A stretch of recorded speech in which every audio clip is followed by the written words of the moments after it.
Episode number 11। अभिनव के साथियों ने उसे बेइज्जत करना शुरू कर दिया था, मगर अभिनव जितना हो सकता था उतना शांत रहने की कोशिश कर रहा था। उसे पता था कि ये एक लंबी रात होने वाली है और वो इस रात को ऐसा कोई पंगा नहीं करना चाहता था जिससे उसे फिर से अनन्या और उसके परिवार की दो बातें सुननी पड़े। उसने कामिनी से कहा, मैं अनन्या की कंपनी में काम नहीं करता हूं, हम लोग अंदर चले। और आज अचानक से ये रीयूनियन रखने की क्या सूझी? हरीश ने यह सुनते ही अपना गला साफ किया और कामिनी के हाथ में अपना हाथ डालते हुए बोला, चलो अंदर चलते हैं। वो देखो, कृतेश भी आ गया। हेलो कृतेश। अभिनव ने जैसे ही यह सुना तो वो पलटकर देखने लगा। कृतेश बिना अभिनव को देखे उसके बगल से निकल गया था। कृतेश उनके कॉलेज का वो लड़का था जिस पर लड़कियां तो छोड़ो, लड़के भी मरते थे, सिवाय अभिनव के। एक अमीर बाप का हैंडसम लड़का कृतेश सभी का चहेता था। लड़कियां उससे अपना बॉयफ्रेंड बनाने के सपने देखती रहती थी और लड़की उससे अपना जिगरी दोस्त। हेलो पीपल, कृतेश ने जोश में कहा। तभी उसकी नजर अभिनव से मिली और वो बोला, ओ हो, मुझे नहीं पता था कि तुम भी यहां आने वाले हो। हेलो कृतेश, अभिनव ने झूठी मुस्कान के साथ कहा। चलो तो फिर अब पार्टी शुरू की जाए, हरीश ने कहा और सब लोग अंदर चले गए। वो सभी एक बड़े से हॉल में पहुंच चुके थे। अभिनव बहुत सालों के बाद उन चेहरों को देख रहा था जिन चेहरों ने कुछ साल के लिए उसका जीना हराम कर दिया था। हालांकि हमने कोशिश की थी कि सब लोगों को बुलाए, लेकिन अनफॉर्चुनेटली सारे लोग नहीं आ पाए। जो नहीं आए वो बदकिस्मत है, और जो आए हैं मैं उन सब की तरफ से कृतेश को थैंक यू कहना चाहता हूँ। थैंक्स अ लॉट कृतेश, अगर तुम नहीं होते तो ये सब नहीं हो पाता। गिरीश ने कहा, हाँ, कृतेश की वजह से ही हमें ये होटल मिला है। He is paying for all of us. Kritesh, अब तो बता दो ये सब कितने का पड़ा? कामिनी ने पूछा। यह सुनते ही कृतेश के चेहरे पर शर्म भरी मुस्कान आ गई और उसने कहा, सबसे पहले तो आप लोगों को थैंक यू। उसके बाद कृतेश कामिनी के पास आया और धीरे से उसके कान में कुछ फुसफुसाने लगा। कामिनी उसकी बात सुनकर हंसे जा रही थी। अभिनव एक लड़की के बगल में आकर बैठ गया था। वो उसे जानता तो था, लेकिन उसका नाम भूल चुका था। तभी एक लड़की ने कामिनी से कहा, मैंने सुना है तुम वर्ल्ड टूर पर गई हुई थी। कामिनी ने घमंड भरी मुस्कान के साथ कहा, हाँ, मैं अभी 10 कंट्रीज घूम कर आई हूँ और अभी थोड़े दिनों बाद पेरिस जाने की सोच रही हूँ। और इस बार तो मैं भी इसके साथ जाने का सोच रहा हूँ। इंडिया से काफी बोर हो गया हूँ। हरीश ने कहा और हंसने लगा। बाकी सभी लोग भी उनके साथ हंस रहे थे, सिवाय अभिनव के। इतने में कामिनी ने कृतेश की तरफ देखा और बोली, वैसे तुम आजकल क्या कर रहे हो? मैं तो अभी इंडिया में रहने वाला हूँ। कुछ प्रोजेक्ट चल रहे हैं, उन पर काम कर रहा हूँ।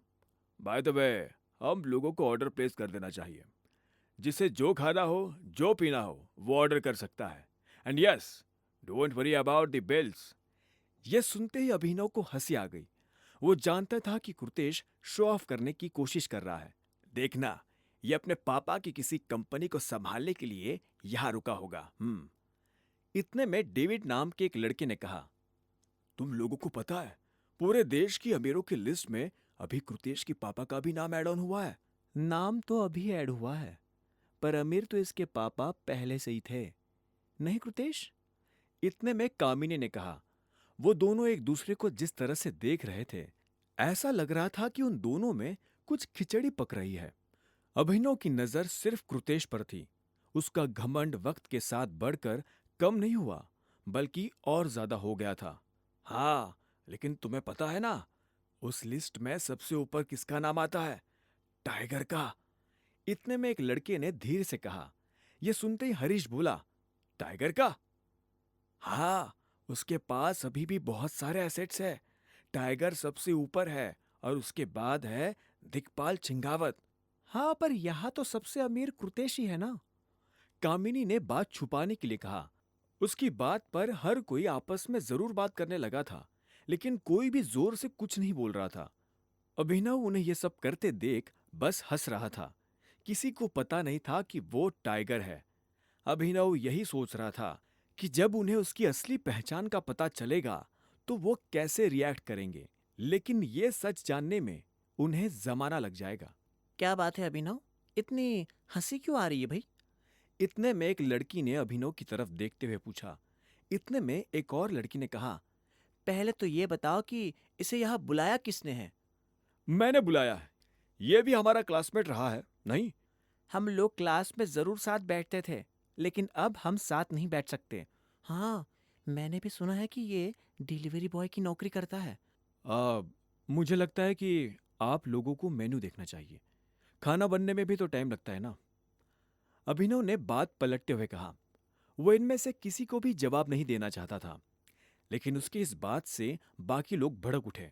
उनमें से एक आदमी ने कहा, ओ भाई, ये मजाक चल रहा है क्या? तुझे क्या लगता है कि कृतेश तेरे लिए भी खाना ऑर्डर करने वाला है? अबे तू कब से कृतेश का दोस्त हो गया? कामिनी ने भी घी में आग डालते हुए कहा। हाँ, अगर तुम्हें कुछ खाना है तो उसका पैसा तुम्हें खुद ही देना होगा।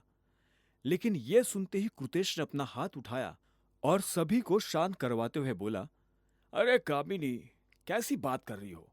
अब वो पार्टी में आया है तो खाना तो खाएगा ही ना। तुम चिंता मत करो दोस्त, मैं तुम्हारा भी बिल भर दूंगा। कामिनी ने कहा, वाह कृतेश, तुम कितने स्वीट हो। फिर भी मैं चाहती हूँ कि तुम उसे अपना बिल भरने दो, ताकि उसे भी तो आगे से पैसे कमाने का मोटिवेशन आए। अगर वो ऐसे फ्री का खाना खाता रहेगा तो फ्री का खाना तो हम सभी खा रहे हैं। फिर तो हम सभी को अपना अपना ऑर्डर खुद ही देना चाहिए। इतने में गरिमा नाम की एक लड़की ने कामिनी की बात काटते हुए कहा। वो बाकी लोगों की तरह अभिनव का मजाक नहीं उड़ाया करती थी। अरे छोड़ो भी गरिमा, क्यों बात को बढ़ाना? मैं कह रहा हूं ना, मैं पे कर दूंगा। कृतेश ने कहा, तो फिर अभिनव को तुम्हें थैंक यू बोलना पड़ेगा। कामिनी ने कृतेश की बात के जवाब में कहा। सभी की नजरें अभिनव पर टिकी हुई थी। हर कोई ये देखना चाहता था कि अभिनव कृतेश को थैंक यू बोलने वाला था या नहीं। अभिनव से ये सब बर्दाश्त नहीं हो रहा था। वो जब तक कॉलेज में था तब तक ये सब सह सकता था, लेकिन अब नहीं। ऐसे में अभिनव अपनी जगह से खड़ा हुआ और बोला, एक मिनट, एक मिनट रुकिए। कोई भी ऑर्डर मत देना, मैं अपना क्रेडिट कार्ड लेकर आता हूं। क्या? क्यों मजाक कर रहा है भाई? पागल हो गया है क्या? पता भी है यहां एक प्लेट खाने की कीमत क्या है? अभिनव ने अपने कंधे उचकाते हुए कहा। उसकी तुम लोगों को चिंता करने की जरूरत नहीं है, मैं अभी आया। इतना कहते ही अभिनव उस कमरे से बाहर निकल गया था। अकरम ने सुबह ही डीके के जरिए उसे क्रेडिट कार्ड भिजवा दिया था, जो अभिनव की गाड़ी में रखा हुआ था। वो क्रेडिट कार्ड लाने से पहले बार की तरफ मुड़ गया। वो अपने लिए एक शैंपेन की बोतल लेना चाहता था। जैसे ही वो बार में दाखिल हुआ तो अचानक से उसकी नजर एक लड़की पर पड़ी। वो एक आदमी के पास बैठी हुई थी, जिसने अजीब से कपड़े पहने हुए थे।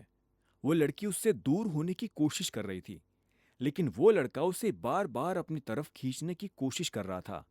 जैसे ही अभिनव ने थोड़ा पास जाकर देखा तो उसे पता चला कि ये लड़की और कोई नहीं बल्कि उसकी पत्नी अनन्या है। अभिनव अनन्या के साथ ये सब होता देख गुस्से से लाल हो गया। वो अनन्या की तरफ बढ़ता जा रहा था। जब वो और पास आया तो उसने देखा कि उस लड़के का हाथ अनन्या की कमर में था। ए, हाथ हटा! अभिनव उस आदमी पर जोर से चिल्लाया। उसकी आवाज सुनते ही तीन और लोग अपनी कुर्सी से उठे और अभिनव को घेर कर खड़े हो गए। उनमें से एक आदमी ने कहा, ए भाई, कोई दिक्कत? मैं तेरा भाई नहीं हूं, ये मेरी बीवी है। हाथ हटा ले नहीं तो तोड़कर फेंक दूंगा। अभिनव ने कहा। यह सुनते ही जिस आदमी ने अनन्या की कमर में हाथ डाला हुआ था, उसे हंसी आ गई। उसने अपने आदमियों को इशारा किया तो उन्होंने अभिनव को कंधों से पकड़ा और उसे खींचकर बाहर की तरफ ले जाने लगे। अभिनव जानता था कि वो उसे इसलिए बाहर ले जा रहे थे ताकि वहां उसके साथ मारपीट कर सके। अभिनव भी यही चाहता था। वो बार के अंदर लड़ाई करके फिर से अनन्या और उसके परिवार के सामने गुंडा साबित नहीं होना चाहता था। कुछ ही सेकंड्स में वो अभिनव को पीछे के दरवाजे से बाहर ले आए और उसे जमीन पर पटक दिया। वहां काफी अंधेरा था। ऐसे में किसी के लिए भी वीडियो बनाना या फोटो खींचना मुश्किल था। अब अगर 1 सेकंड भी यहां दिखाई दिया ना तो लात मारकर नोएडा पहुंचा दूंगा। चल निकल यहां से। एक आदमी ने अभिनव को धमकी देते हुए कहा। अभिनव अपनी जगह पर खड़ा हुआ और बोला, साले, पहले तो खुद तो पाकिस्तान से वापस आ जा। इतना कहते ही अभिनव ने उसके पेट में एक जोरदार लात मारी और वो आदमी बहुत दूर जाकर गिरा। इतने में बाकी लोगों ने अभिनव पर धावा बोला तो एक के बाद एक अभिनव ने सभी की हेकड़ी निकाल दी। आखिर में उसने उनमें से एक का कॉलर पकड़ा और बोला, कौन है वो हरामखोर जो मेरी बीवी के साथ था? बता। वो वो डॉन है, हमारा हमारा बॉस। हमको नहीं पता था कि वो लड़की हमारी भाभी है।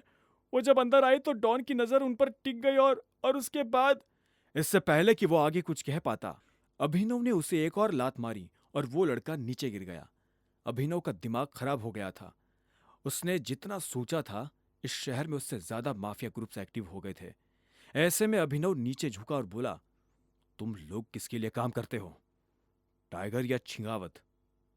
उस आदमी ने दर्द में कराहते हुए कहा, टाइगर। यह सुनकर अभिनव एक पल के लिए शांत हो गया। उसने फिर से उस आदमी का कॉलर पकड़ा और बोला, तो तुम्हारा टाइगर तुम्हें पराई औरतों पर नजर डालना, उनका रेप करना सिखाता है? टाइगर टाइगर अब नहीं रहा। उसके सारे लोग बिखर गए।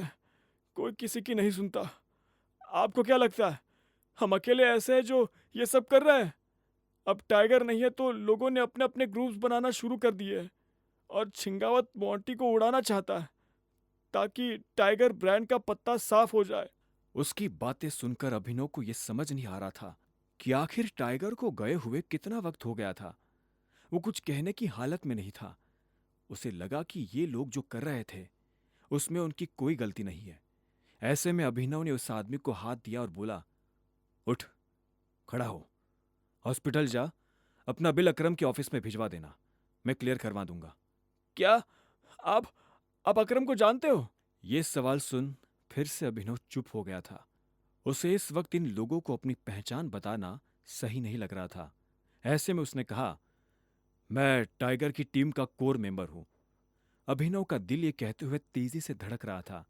इन लोगों को देखकर उसे यह एहसास हो रहा था कि उसे सिर्फ अपने पिता का बदला नहीं लेना था, बल्कि इन जैसे हजारों लोगों को लाइन पर लेकर आना था। ये सारे लोग उसके बच्चों जैसे थे और अभिनव उन सभी का बाप।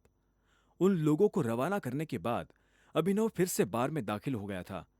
अचानक से उसकी नजर अनन्या को ढूंढने लगी थी, लेकिन अनन्या कहीं नहीं थी। सभी जगह देखने के बाद भी अभिनव को अनन्या कहीं नजर नहीं आ रही थी। अभिनव ये देख घबरा गया। उसका दिल जोरों से धड़कने लगा। अब आगे क्या होने वाला था? आखिर कहाँ चली गई थी अनन्या? क्या उसके साथ कुछ गलत होने वाला था? जानने के लिए सुनते रहिए द रिटर्न ऑफ टाइगर, सिर्फ पॉकेट एफएम पर।